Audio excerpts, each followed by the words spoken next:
Before we shall start the ion trap mass analyzer, first you can see its animated video. After that we will discuss what is the ion trap mass analyzer. Okay, one second.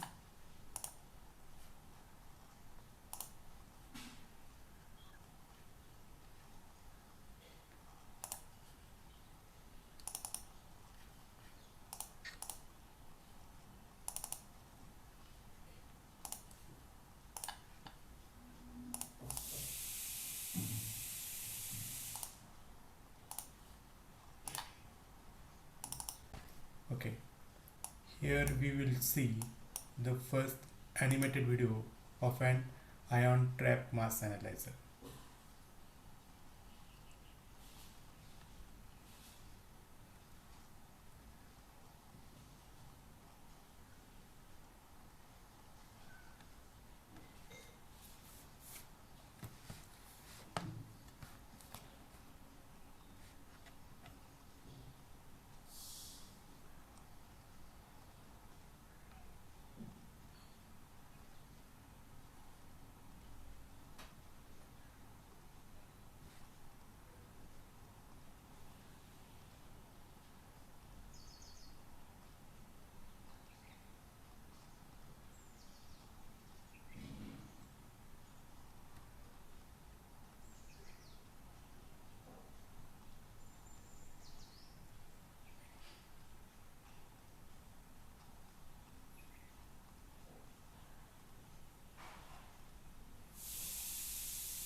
Okay, तुम्ही इथं बघितलं असणार.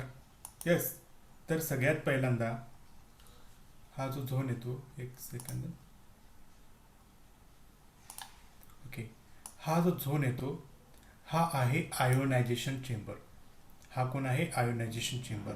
ह्या ionisation चेंबरमध्ये मोलिक्युलचं converting कशामध्ये होतं? Yes, molecular ion and daughter आयन्समध्ये कन्वर्जन होतं. मग इथं सॅम्पल इलेक्ट्रोस्प्रे आयोनायझेशन टेक्निक इथं वापरलेलं आहे. इथं कोणती वापरलेलं आहे? Electrospray ionization. हे मी परत एकदा दाखवतो, चेक करा.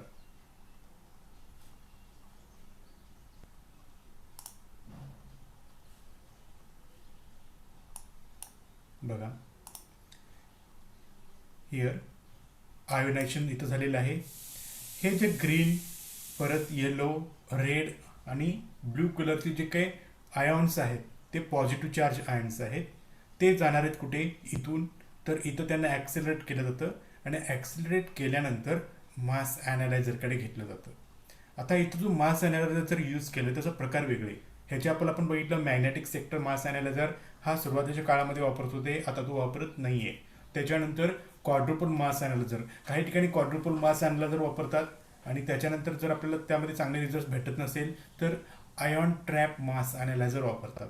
आता आयॉन ट्रॅप मास ॲनालायझरमध्ये हे मोलिक्युल्स गेले तर काय होतं बघा. आता हे आयॉन ट्रॅप मास ॲनालायझरकडे हे मोलिक्युल्स चाललेत. ओके, आता इथं गेल्यानंतर ते सगळे मोलिक्युल झाले की ते तिथं थांबतील. ओके, आता मी परत पॉज केले. इथं काय असतं बघा आयॉन ट्रॅप मास ॲनालायझरमध्ये, जसं क्वाड्रुपोल मास ॲनालायझर होता, सिमिलरली इथं तीच मेकॅनिझम आयॉन ट्रॅप मास ॲनालायझरमध्ये वापरतात. फरक काय आहे? इथं रेडिओ फ्रिक्वेन्सी दिली जाते आणि इथं जे दिसतं इथं आणि इथे तर कॉन्स्टंट डी सी करंट म्हणजे डायरेक्ट करंट इथं मेंटेन केला जातो आणि रेडिओ फ्रिक्वेन्सी स्वीप केली जाते. रेडिओ फ्रिक्वेन्सी म्हणजे काय की आपण ज्याला ह्या मोलिक्युलर जे रेडिओ फ्रिक्वेन्सी देणार आहे, स्वीप म्हणजे काय तर ती हळूहळू इन्क्रीज करणं किंवा डिक्रीज करणं जसं आपल्याला सुटेबल असेल तो. आणि ही एनर्जी ॲब्सॉर्ब करणार आहे हे मोलिक्युलर आयॉन्स. हे मोलिक्युलर आयन्स आणि हे डॉटर आयन्स. हे मोलिक्युलर आयन्स किंवा डॉटर आयन्स ॲब्सॉर्ब करताना रेडिओ फ्रिक्वेन्सी हळूहळू वाढवत जातात. त्यामुळे जे लोवेस्ट मोलिक्युलर वेट असणार आहे तो मोलिक्युल पहिल्यांदा ती रेडिओ फ्रिक्वेन्सी ॲब्सॉर्ब करून एक्सायटेशनला जाईल आणि तो जाईल कुठे? डिटेक्टरकडे जाईल. आता ह्याच्यामध्ये आपल्याला दिसेल जनरली आपल्याला मागचे जे दोन मास स्पेक्ट्रोस्कोपी आपल्याला देत होते ते फायनली पहिल्यांदा मोलिक्युलर आयॉन पीक पहिला येत होता. पण इथं ज्याचा मोलिक्युलर वेट कमी आहे त्याचा पीक पहिला येतो. हे आहे आयन ट्रॅप मास अनालायझर. आता याला ट्रॅप म्हणजे काय म्हटलेलं आहे? ट्रॅप म्हणजे काय? ट्रॅप म्हणजे जाळं. तर ह्या जाळ्यामध्ये जे सुटेबल वेटचे आहेत त्यांनाच अडकवून ठेवले जातात आणि बाकीचे जे दुसरे आहेत ज्याला ते एक्साइट जातील रेडिओ फ्रिक्वेन्सी ॲब्सॉर्ब करून, तर ते जातील डिटेक्टरकडे.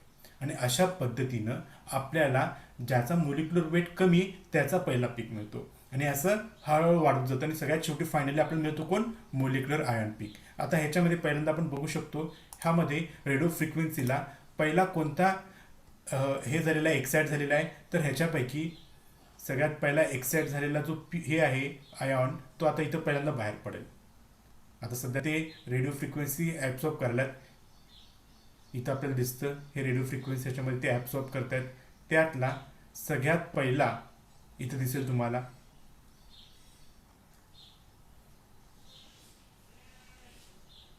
ओके, हातला येलो दिसला. हा येलो ज्याचा मोलिक्युलर वेट सर्वात कमी आहे तो मोलिक्यूल बाहेर पडला इथे. त्याच्यानंतर ब्ल्यू, त्याचा मोलिक्युलर वेट येलोपेक्षा जास्त आहे, तो 2 नंबरला बाहेर पडला, तो इथे पडला आपल्याला. ओके. त्याच्यानंतर तिसरा ग्रीन कलरचा आहे, त्याचा मोलिक्युलर वेट 300 आहे, तर तो बाहेर पडला. आणि फायनली मोलिक्युलर आयॉन ज्याचा मोलिक्युलर वेट जास्त असतो तो सगळ्यात शेवटी पडला बाहेर आणि त्याची इंटेन्सिटी 100% आहे, म्हणजे तो आहे बेस पीक. अशा पद्धतीनं आयन ट्रॅप मास अनालायझर काय केलं जातं? फाइंड आउट केलं जातं. ओके. आता मी हेच पॉईंट तुम्हाला इथं शिकवणार आहे.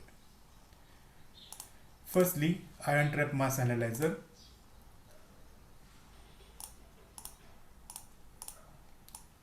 Okay. The quadruple ion trap mass analyzer operates the similar principle as in linear quadrupole as described above or as described the yesterday and is a common mass analyzer found in GCMS instrument. जर तुम्ही GCMS घेतला तर ह्याच्यामध्ये मास analyser ion trap मास analyser असतो. Okay. GCMS म्हणजे काय? Gas chromatography mass spectroscopy. तिथं आपण गॅस क्रोमॅटोग्राफी टेक्निकनं सॅम्पल प्युरिफाय करून मासमध्ये पाठवलं जातो, त्याला आपण म्हणतो GCMS. Okay. Then the ion trap consist of 2 hyperbolic end cap electrode and 1 doughnut shape ring electrode. The end cap electrodes are connected on positive charge and negative charge. इथं जर तुम्ही बघितला तर हा जो इलेक्ट्रोड आहे हा end cap electrode म्हणायचा. हा एंड कॅप इलेक्ट्रोड असे दोन आहेत, वरती आणि हा वरती आणि हा खालती. त्यांना आपण काय केलं जातं? AC करंट किंवा DC करंट कनेक्ट केलेला असतो. AC करंट किंवा DC करंट केलेला असतो. आणि ह्याच्या आतमध्ये आता हे हाफ दाखवलेलं आहे, पण हा पूर्ण रिंग असतो, त्याला आपण म्हणतो डफ नट शेप रिंग. आता डफ नट शेप रिंग म्हणजे तुम्हाला माहितीसाठी सांगतो, काय म्हणतात त्याला, मेदूवडा माहिती आहे आपण दक्षिणात्य हॉटेलमध्ये मिळतो बऱ्याच ठिकाणी मेदूवडा, त्याचा जसा शेप असतो गोल, आतमध्ये पोकळ असतो, अशा पद्धतीची ही रिंग असते. आणि ह्या रिंगमध्ये आपण काय करतो? रेडिओ फ्रिक्वेन्सी अप्लाय केलेलो असतो. रेडिओ फ्रिक्वेन्सी अप्लाय केलेलो असतो आणि ह्याच्यामध्ये पॉझिटिव्ह चार्ज स्पेसेस असतात. इथं DC करंट फिक्स असतो, पण रेडिओ फ्रिक्वेन्सी आपण स्लोली वाढत जातो. अशा एखाद्या रेडिओ फ्रिक्वेन्सीला हे positive charge radical cation absorb करतील, तेवढेच ह्या ट्रॅजेक्टरीमधनं बाहेर पडतील. म्हणजे हे आता इथनं आयन सोर्स खाली आहे, तर ह्या खालच्या बाजूनं ट्रॅजेक्टरीनं काय होईल? बाहेर पडेल आणि कुठे जातील? डिटेक्टरकडे जातील. Okay. This is the mechanism. Okay. Then next, and alternating AC current or DC current and RF potential is applied between the end cap and the ring electrode. End कॅपला AC किंवा DC करंट दिलेला असतो आणि डफनट shape जो ring आहे त्याला radio frequency attach केलेली असते. In the ion trap ions of all M/Z values are in the trap simultaneously. इथं सगळे M/Z व्हॅल्यू असणारे, वेगवेगळे व्हॅल्यू असणारे आयन्स ट्रॅप होतात. ट्रॅप म्हणजे तिथं त्या जाळ्यात अडकून बसतात. ओके. मग इथं आपला रोल काय असतो? Oscillating in concentric trajectories sweeping the radio frequency potential results in the removal of ions. जेव्हा स्वीपिंग म्हणजे काय? रेडिओ फ्रिक्वेन्सी आपण स्लोली वाढवत जायचं आहे आणि जेव्हा स्लोली वाढवत जाईल तेव्हा काय होत जाईल? तेव्हा increasing M/Z value putting by them in unstable trajectories that causes them to be eject from the trap in the axial direction. जे त्याला मॅच होत नाहीत, ती रेडिओ फ्रिक्वेन्सी मॅच न होणारे जे काही तुमचे आयन्स आहेत ते ट्रॅजेक्टरीमधनं बाहेर पडतील आणि अशा पद्धतीनं आपण ह्या प्रोसेसला म्हणणार आहोत रेझोनंट इजेक्शन. म्हणजे इथं रेझोनन्स होतो आणि त्या रेझोनन्समधनं जे रेझोनन्समध्ये बसत नाहीत ते डिटेक्टरकडे पोचतात. अशा पद्धतीनं आपण बघू शकतो. येस, आयन ट्रॅप मास अनालायझर. जर GCMS असेल तर आयन ट्रॅप मास अनालायझर तिथं असतो. ओके, आता याचं मी तुम्हाला ॲनिमेशन पहिला दाखवलं होतं. ओके, त्याच्यानंतर time of flight mass analyser हा शेवटचा चौथा टाइम आपला मास अनालायझर वापरतात जेव्हा तुम्ही माल्डी टेक्निक यूज करतो. जेव्हा आपण माल्डी म्हणजे काय, matrix assisted laser desorption ionisation technique, तेव्हाच्या टेक्निकला हा time of flight mass analyser use करतात. आता टाइम ऑफ फ्लाईट म्हणजे काय, सगळ्यात सोपं सांगतो. फ्लाईट म्हणजे काय, येस, तुम्ही विमानानं आला तर तुम्ही म्हणताय माझी म्हणजे विमानाची टायमिंग जर सांगायचं असेल तर सांगते माझी फ्लाईट 2 वाजता आहे. ओके, तशा पद्धतीनं टाईम जी तुमची फ्लाईटची टायमिंग असणार आहे त्याला आपण म्हणतो टाइम ऑफ फ्लाईट. अशा पद्धतीनं इथे एक तुमचे मॉलिक्युलर आयन जे तयार होतात त्यांना एक पाथनं पाठवायचं असतं, एका रस्त्यानं पाठवायचं आहे. ओके, ह्या रस्त्यानं पाठवत असताना त्यांच्यामध्ये एक शर्यत होती आणि शर्यतीमध्ये आपल्याला माहिती आहे प्रत्येकाला सेम एनर्जी पाठवलेली असती 1/2 mv² ह्या ह्यानं. तर इथं काय होतं, ज्याचा मास नंबर जास्त आहे तो शर्यत म्हणजे तो पळण्याची कॅपॅसिटी त्याची कमी असते ना, आणि ज्याचा मास नंबर कमी आहे तो छोटा मॉलिक्युल असल्यामुळे फास्टली पोचेल. अशा पद्धतीनं आपल्याला त्याचं मास ॲनालायझेशन केलं जातं. हे मी एक्सप्लेन करण्या अगोदर ह्याचा सुद्धा मी एक ॲनिमेटेड व्हिडिओ दाखवतो आणि मग टाइम ऑफ फ्लाईट हा मी एक्सप्लेन करतो. ओके,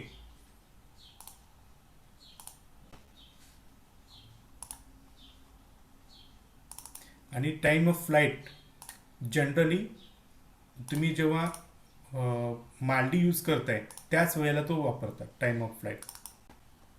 हा तुमच्या स्क्रीनवरती दिसत असेल माल्डी लिहिलेलं आहे बघा, MALDI matrix assisted laser desorption ionisation technique, आणि TOF म्हणजे टाइम ऑफ फ्लाईट आणि mass spectroscopy, mass spectrometry. Okay, आता मी हे ओपन करतोय.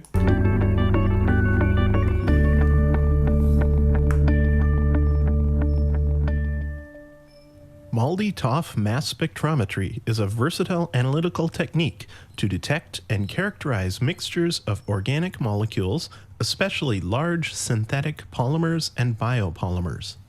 MALDI stands for Matrix-Assisted Laser Desorption Ionization. This ionization method involves a laser striking a matrix of small organic molecules to make the large, fragile analyte molecules into gaseous ions without fragmenting or decomposing them. TOF stands for time of flight, a mass spectrometry method that separates ions by their mass-to-charge ratio and determines that mass-to-charge ratio by the time it takes for the ions to reach a detector. Let's look at each of these components of MALDI-TOF spectrometry in detail. Like any form of mass spectrometry, the MALDI-TOF process first involves ionization of the analyte molecule. The analyte is the molecule or mixture that's being analyzed. MALDI is very versatile and basic. Okay, इथं जे तुम्हाला महत्त्वाचं part दाखवायचं होता तुम्ही दाखवलं आहे. जास्त आता आपण टाईम यात वेस्ट नाही करू शकत. तर जनरली लेसर बीम तुमच्या मास स्पेक्ट्रोस्कोपीवर, मास स्पेक्ट्रम ज्याचा ॲनालाइट आहे त्याच्यावरती तुम्ही बॉम्बार्डमेंट करताय तेव्हा तिथून एक फिक्स एनर्जी असणारे, कायनेटिक एनर्जी असणारे सगळे मॉलिक्युल्स बाहेर पडतील. मग बाहेर पडताना प्रत्येकाच्या मासनुसार, आता माझं वेट साधारणतः 65 kg आहे आणि एखादा कोणतं असेल ज्याचं वेट 100 kg असेल, आम्ही दोघांनी जर रनिंग सुरुवात केली बाय वेट, कोण पहिला पोचेल तर मी पहिला पोचू शकतो. ओके, आणि जो 100 kgचा आहे तो वजन त्याचं जास्त असल्यामुळे येस तो थोडासा लेट पोचणार आहे. अशाच पद्धतीची टेक्निक ह्या मास ॲनालायझरमध्ये वापरली जाते. जेव्हा तुम्ही लेझर बीम बंबार्ड करताय तेव्हा तिथनं जे मॉलिक्युलर आयन, डॉटर आयन्स बाहेर पडतील त्यापैकी जे सगळ्यात छोटा डॉटर आयन आहे तो पहिला पोचतो डिटेक्टरकडे, त्याच्यानंतरचा दुसरा डॉटर आयन, त्याच्यानंतर तिसरा डॉटर आयन आणि फायनली पॅरंट आयन. ह्या जी रेस आहे ह्याला आपण म्हणणार आहे time of flight mass analyser. Okay, हे मी आता एक्सप्लेन करतो.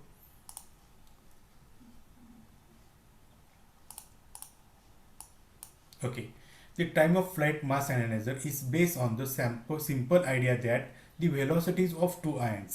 एकदम सिंपल आयडिया ह्याच्यामध्ये प्रत्येक velocity two ions created at the same instant within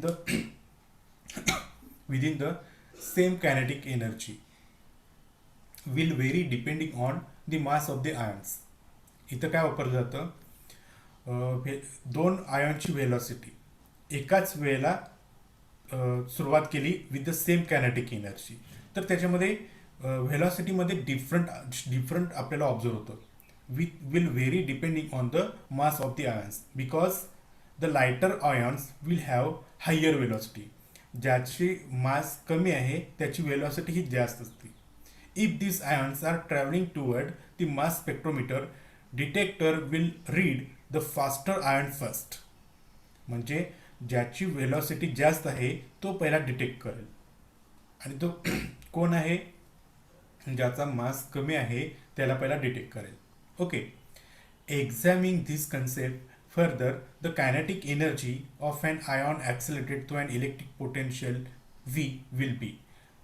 त्याची एनर्जी जर आपण ॲक्सेलरेट केलं, काय आहे एनर्जी, कायनेटिक एनर्जी, तर kinetic energy is given by 1/2 mv square is equal to z into v, where m is the mass, v is the velocity, z is the charge, and v is the potential, electrical potential applied. Then the velocity of an ion is the length of the flight path divided by the time taken. आता एखाद्या कंपाऊंडचा velocity आपण find out कसं करतो. आता cricket खेळत असताना एखाद्या बॉलरनं 150 kilometre प्रति तास इतका स्पीडनं बॉल टाकला, हे कसं फाइंड आउट करतात, तर त्या दोघांच्या मधलं अंतर मोजलं जातं. म्हणजे बॉल जिथून तो हातातून सोडतो, त्या हातातून सोडलेला बॉलाचा ते बॅट्समन्सच्या क्रीजपर्यंतचं जे अंतर असतं ते अंतर, त्याला आपण म्हणतो लेंथ. आणि तेवढं लेंथ ट्रॅव्हल करण्यासाठी जो टाइम घेतला होता बॉलने, तो टायमिंग.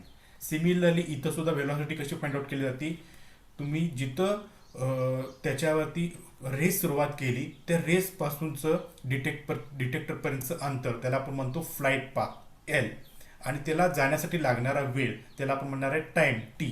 ह्याच्या आधारे आपण व्हेलॉसिटी फाइंड आउट करू शकतो. V is equal to L upon T. आणि ही इक्वेशन आपण मगाच्या इक्वेशनमध्ये 1/2 mv स्क्वेअर जे होतं मल्टिप्लाइड बाय झेड व्ही, त्यामध्ये व्हीची व्हॅल्यू आपण सबस्टिट्यूट करणार आहोत. Okay, Z V is given by M. 1/2 mv होतं, त्यामुळे 1/2 आहे ते आहेच, 1/2. त्यानंतर यम, हा यम सुद्धा ॲज इट इज आहे. व्ही होता त्याचा स्क्वेअर, त्यामुळे L square divided bye T square हे आपल्याला मिळालं. आणि हे मी जर सिम्प्लिफाय केलं म्हणजे एम ह्याच्या बाजूला इथं झेड नेलं तर उरलेलं सगळं शिल्लक काय राहिलं, 2 इकडे गेलं न्यूमरेटरला, 2v T square divided by L square. ह्या इक्वेशननं आपल्याला correct M by Z value find out होती. This is the time of flight mass analyser. इथं परत एक डायग्राममध्ये मी तुम्हाला दाखवतो. ओके, तर ह्या डायग्राममध्ये आपण बघू शकतो टॉफ मास ॲनालायझर. टॉफ म्हणजे काय, time of flight mass analyser. requires very fast electronic to accurate measure the ion flight time that may be sub microsecond, कारण मायक्रोसेकंड इतकी टायमिंग असते. Furthermore, the ions of in a time of flight system must be created in short well defined pulse. कमीत कमी वेळेमध्ये fastly आपल्याला ions तयार करायचे. मग ह्यासाठी आपण यूज करणार आहोत लेझर बीम. त्यामुळे इथं लेझर बीम असणारं डिसॉप्शन टेक्निक यूज केली जाते, त्याला आपण म्हणणार आहे माल्डी टॉफ.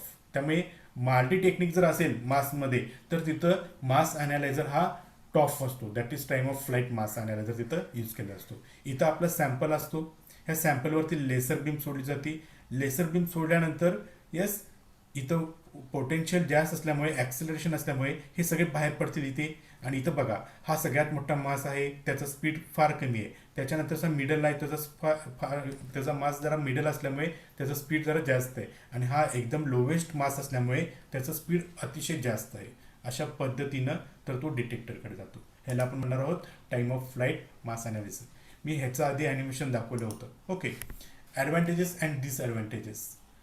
Top mass analyzer have no upper limit to their effect to mass range, and these mass analyzer have high sensitivity mass data have been obtained using MALDI-TOF from samples with molecular weight 3 lakh AMU. जवळपास आपल्याला ज्याचा molecular weight किती पण असू दे तिथं आपण हे use करू शकतो. And as little a few hundred attomoles of material, अगदी कमीत कमी सॅम्पलमध्ये आपण हे मास मेजर करू शकतो, अगदी ज्याचं मोलिक्युलर वेट 3 लाखापर्यंत आहे अशा पद्धतीनं. Okay, the major disadvantages of TOF analyser is its inherently low resolution. इथं आपल्याला थोडं रिझोल्युशन कमी मिळतात, काही ठिकाणी व्यवस्थित पीक आपल्याला ऑब्झर्व होत नाही. दिस आर दी डिसएडव्हान्टेजेस. हे परत डायग्राम आहे. इथून पॉझिटिव्ह आणि हा डॉटर, हे दोन मास जर तुम्ही कम्पेअर केला तर हा मोठा आहे, हा छोटा आहे. आणि जेव्हा यांची दोघांची शर्यत लावली जाते तेव्हा जो छोटा आहे तो पहिला डिटेक्टरकडे पोहोचतो, जो मोठा आहे तो वेळाने पोहोचतो. Okay, this is called TOF mass analyser, time of flight mass analyser. Okay, then we will discuss the very important part of the mass spectrometry is how many ions form in mass spectroscopy. किती प्रकारचे ions mass spectroscopy मध्ये form होतात. आणि हा भाग सगळ्यात महत्त्वाचा आहे. मी पार्टिसिपंट्स किती आहेत बघतो. ओके, 20 जण आहात, त्यामुळे बऱ्यापैकी आहात. तर सगळ्यात महत्त्वाचा आहे जो आपल्याला शिकायचा आहे, जसं NMR मध्ये ट्रिपलेट, सिंगलेट, क्वार्टेट वगैरे आपण बघतो, तो जसा भाग आहे तसा भाग इथं आता ऑब्झर्व आपल्याला बघायचा आहे. Molecular ion. तर types of ion in mass spectrometry, कोणते कोणते प्रकारचे आयॉन्स मास स्पेक्ट्रोमेट्रीमध्ये तयार होतात. तर ह्याच्यामध्ये एकूण 5 वेगवेगळे प्रकारचे आयॉन्स तयार होतात. ते कोणते कोणते आहेत? त्यातलं सगळ्यात पहिला आहे मोलिक्युलर आयॉन. कोणत्याही कंपाऊंडचा जेव्हा आपण मास काढतो तेव्हा सगळ्यात पहिल्यांदा मोलिक्युलर आयॉन तयार होतो. त्याला आपण म्हणतो काय? Parent ion. हा मोलिक्युलर आयॉन पुढं परत काय होतो? डॉटर आयॉन्समध्ये कन्वर्ट होतो आणि काही कन्वर्ट होत नाहीत. मग डॉटर आयॉन्समध्ये जे कन्वर्ट होतात त्यामध्ये सगळ्यात पहिला असतो base ion, isotopic ions, metastable ions and multiply charge ions. आता metastable ions, multiply charge ions हे वगैरे कसे तयार होतात हे आपण 1 बाय 1 बघणार आहोत. म्हणजे एकूण 5 प्रकारचे आयॉन्स मास स्पेक्ट्रोमेट्रीमध्ये आपल्याला ऑब्झर्व होतात. ओके, देन फर्स्ट दी मोलिक्युलर आयॉन. आता मोलिक्युलर आयॉन म्हणजे काय? Yes, the molecular ion is the ion form by and loss of one electron from the parent molecule is called as molecular ion. म्हणजे बघा, हा तुम्ही जो sample घेतलेला आहे मास काढण्यासाठी, त्या ज्याचा मास काढायचा त्या सॅम्पलमधनं फक्त आपण एक इलेक्ट्रॉन काढून घेतलो तर आपल्याला तयार होतो मोलिक्युलर आयॉन. म्हणजे ह्याच्याशिवाय पुढचे डॉटर आयॉन्स पॉसिबलच नाही आहेत. त्यामुळे सगळ्यात पहिला जो आयॉन्स तयार होतो तर तो असतो मोलिक्युलर आयॉन. कसा तयार होतो? ज्या सॅम्पलचा आपल्याला मास काढायचा आहे त्या सॅम्पलमधनं एक इलेक्ट्रॉन आपण काढून घेतलो तर आपल्याला मोलिक्युलर आयॉन तयार होतो. मग हा मोलिक्युलर आयॉन तयार झालेला आहे तो ओळखायचा कसा? येस, एखाद्या कंपाऊंडमध्ये मोलिक्युलर आयॉन तयार झाला हे ओळखायचं कसा? तर ह्याचं उत्तर सगळ्यात सोपं आहे. ज्याचा सगळ्यात शेवटचा पीक असतो मास स्पेक्ट्रोमेट्रीमध्ये, हा मास स्पेक्ट्रोमेट्रीचा जो ग्राफ आलाय ह्याच्यामध्ये जो सगळ्यात शेवटचा जो पीक असतो तो पीक असतो मोलिक्युलर आयॉनचा. तो कोण असतो? तो मोलिक्युलर आयॉनचा. त्यामुळे हे ओळखणं खूप सोपं आहे. किंवा ज्याचा दुसरं उत्तर आहे ज्याचा मोलिक्युलर वेट जास्त आहे तो असतो मोलिक्युलर आयॉन. मग असा मोलिक्युलर आयॉन आपण इझिली ओळखू शकतो. आता इथे एक एक्झाम्पल आहे. येस, ह्याचं आपल्याला नाव जर घ्यायला गेलात 1 2 3 4 5 6, 2 नंबरला कीटोन म्हणजे येस 2 हेक्झॅनोन हे ह्याचं नाव आहे. आणि या 2 हेक्झॅनोनचा मोलिक्युलर वेट येतो 100. मोलिक्युलर वेट किती येतो त्याचा? 100. त्यामुळे 100ला जो पीक येतो तो असतो कोण? Molecular ion peak. तो कोण असतो? Molecular ion peak. Okay, molecular ion can be easily recognise from mass spectrum. The peak at highest M/Z value is the molecular ion peak and it gives the mass of the parent compound. आता मी तुम्हाला काही उदाहरणं घेतो, त्याचा molecular ion पीक कितीला येतो हे मला सांगायचं आहे. सांगू नका, गेस करा. समजा मी मिथेन दिला तर मोलिक्युलर आयन पीक कितीला मिळेल? मिथेनचा फॉर्म्युला काय? CH4, कार्बन 12, हायड्रोजन 4 म्हणजे 16. 16ला जो पीक येतो तो असणार आहे मोलिक्युलर आयन पीक. ओके, दुसरं उदाहरण देतो मी, बेन्झिन. बेन्झिनचा मोलिक्युलर वेट किती येतं? 78. त्यामुळे मला मोलिक्युलर आयन पीक कितीला मिळतो? 78ला मिळतो. त्याच्यानंतर दुसरं एक्झाम्पल देतो, तिसरं एक्झाम्पल देतो मी, इथेनॉल. इथेनॉलचा मोलिक्युलर वेट येतो 46. त्यामुळे त्याचा मोलिक्युलर आयन पीक कितीला येतो? 46ला येतो. चौथं उदाहरण देतो मी, ॲसिटोन. ॲसिटोनमध्ये कार्बन किती आहेत? 3 कार्बन आहेत, म्हणजे 12, 12 2 24, 12 3 36. हायड्रोजन किती आहेत? 6 म्हणजे 42 झाले. ऑक्सिजन किती आहे? 1 म्हणजे 16. 42 + 16 किती येतं? 58. तर 58ला जो पीक येतो तो असतो मोलिक्युलर आयन पीक. त्यामुळे मोलिक्युलर आयन पीक ओळखणं सगळ्यात सोपं आहे. Okay, then next. इथं जर तुम्ही बघितला एक्झाम्पल, इथं डायरेक्टली ग्राफ दाखवलोय मी. तर सगळ्यात पहिल्यांदा हा आपण बघूया. हा एक अमाइन आहे.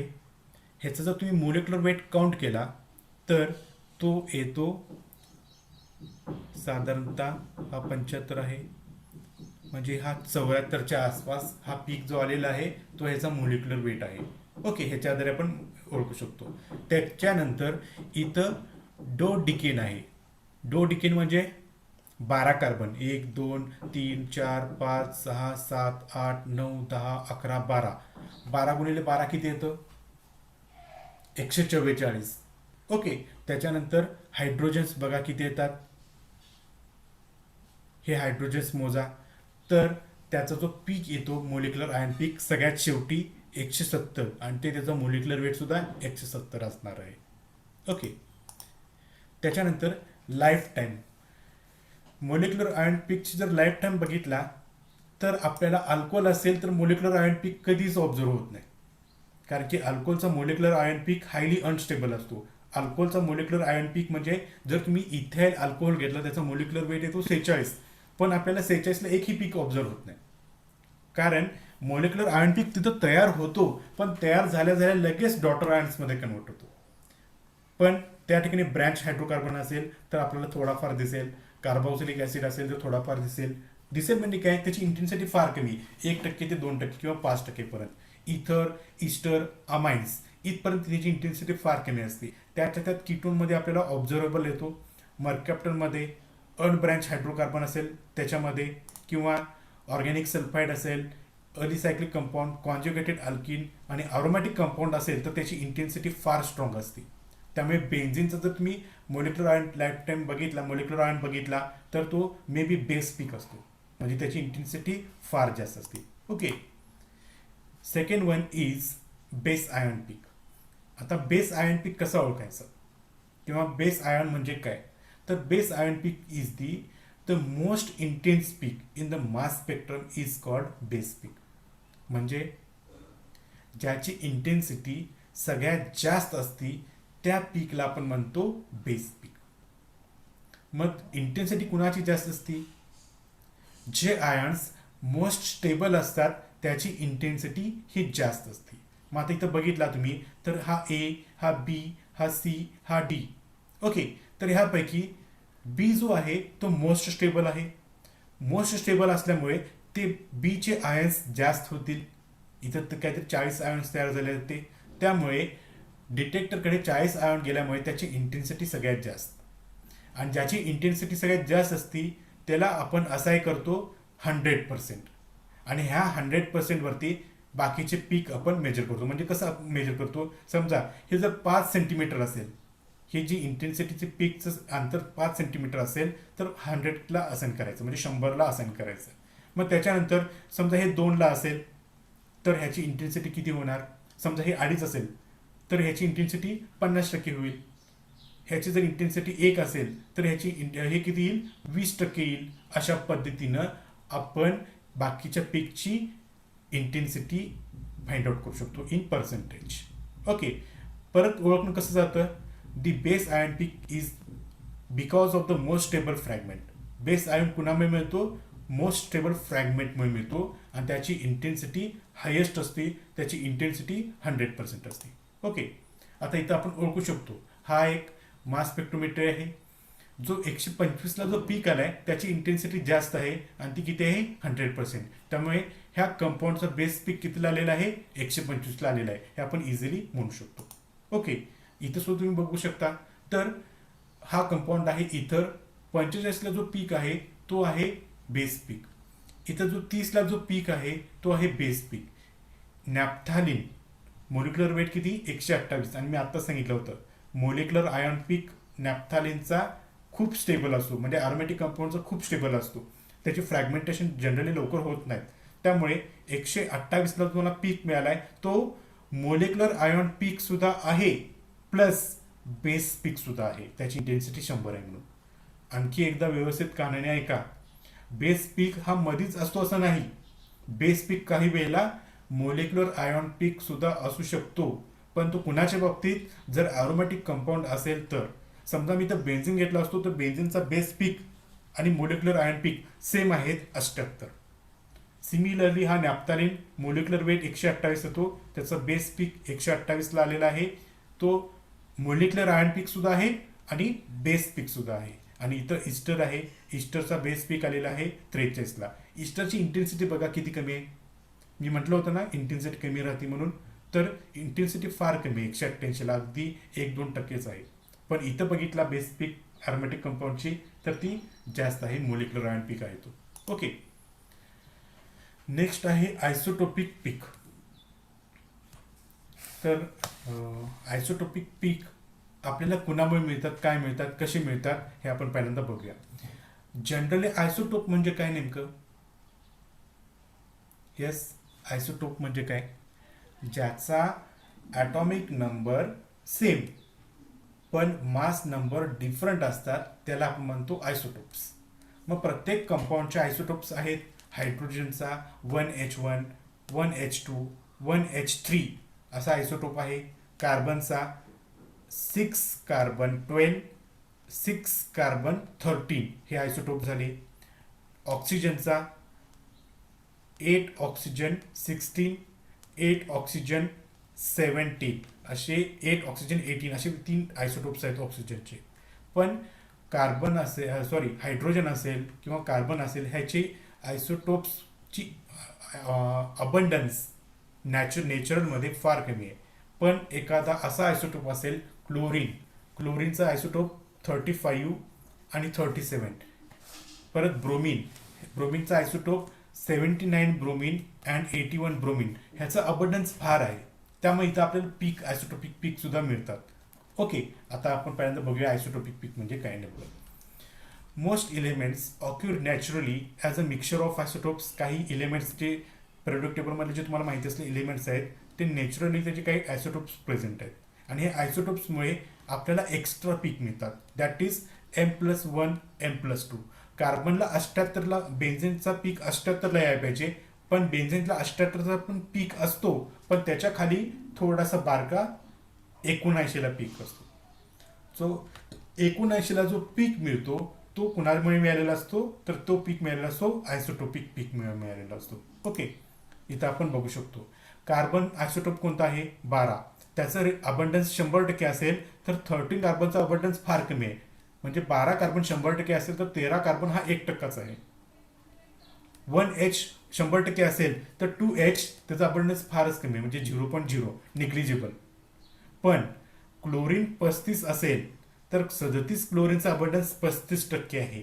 म्हणजे हे जरा कम्पॅरेटिव्हली हा 100% आहे तर हा 33% आहे. त्यामुळे ह्याच्या पीकची इंटेन्सिटी 1/3 कमी मिळते आपल्याला.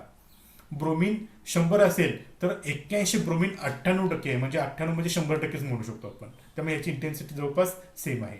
ओके, तर ह्याच्यामुळे आपल्याला पीक्स मिळतात, ते मी आता इथं 1 by 1 तुम्हाला समजावून सांगतो. कार्बन 13 सुद्धा आहे. ओके, आता इथं आहे बेन्झिन. बेन्झिनचा मोलिक्युलर वेट किती येतो 78. त्यामुळे मला इथं 78ला बेस पीक आलाय बघा. मी म्हटलं होतं ना बेन्झिनला पीक येतो तो बेस पीक असतो 78. त्याच्यानंतर मला इथं आणखी एक पीक मिळाला 79ला M+1 पीक. हा कुणामुळे मिळाला, तर हा मिळाला कार्बनच्या आयसोटोपमुळे, कार्बन आणि हायड्रोजनच्या आयसोटोपमुळे मिळाला. मग हे फाइंड आउट कशी करायची याची इंटेन्सिटी. ह्याची इंटेन्सिटी फाइंड आउट करण्यासाठी एक फॉर्म्युला आहे बघा. Percentage of M+1 is given bye number of carbon multiplied by 1.1 plus number of hydrogen multiplied by 0.016 plus number of nitrogen multiplied by 0.36. ह्याच्या आधारे आपण molecular percentage of M+1 peak easily find out करू शकतो. आता मी इथं एक्झाम्पलच्या स्वरूपामध्ये मी बेन्झामाइड घेतलेला आहे. ओके, तर बेन्झामाइडमध्ये नंबर ऑफ कार्बन्स किती आहेत? एकूण 7 कार्बन्स आहेत. 7 कार्बन मल्टिप्लाइड बाय 1.1. हायड्रोजन्स किती आहेत? इथं 5 हायड्रोजन आणि इथं 2 म्हणजे 7 हायड्रोजन मल्टिप्लाइड बाय 0.016. आणि नायट्रोजन किती आहे? 1 मल्टिप्लाइड बाय 0.36. हे जर तुम्ही सॉल्व केला तर त्याचं उत्तर येतं 8.2. त्यामुळे ह्याचा मोलिक्युलर वेट येतो 121. तर मला 121ला पीक मिळालं आहे, पण 122ला जो पीक मिळाला आहे त्याची इंटेन्सिटी किती आहे? 8.2%. हे आहे आयसोटोपिक पीक. सिमिलरली आयसोटोपिक पीक मी परत संध्याकाळी लेक्चर घेणार आहे 5 वाजता, तेव्हा मी परत डिस्कस करू. क्लोरीन आणि ब्रोमिन हे खूप महत्त्वाचे आहेत. इथं आता 1 मिनिट शिल्लक राहिलेलं आहे, त्यामुळे मी इथं थांबतो. थोडंसं कॉलेजमध्ये काम आहे, त्यामुळे मी आता लगेच कॉलेजला जाणार आहे. उरलेलं लेक्चर आपण कंटिन्यू करू संध्याकाळच्या वेळेला. ठीक आहे. आयसोटोपिक पीक मी परत एकदा एक्सप्लेन करू संध्याकाळी. मी स्क्रीनशॉट मारतो.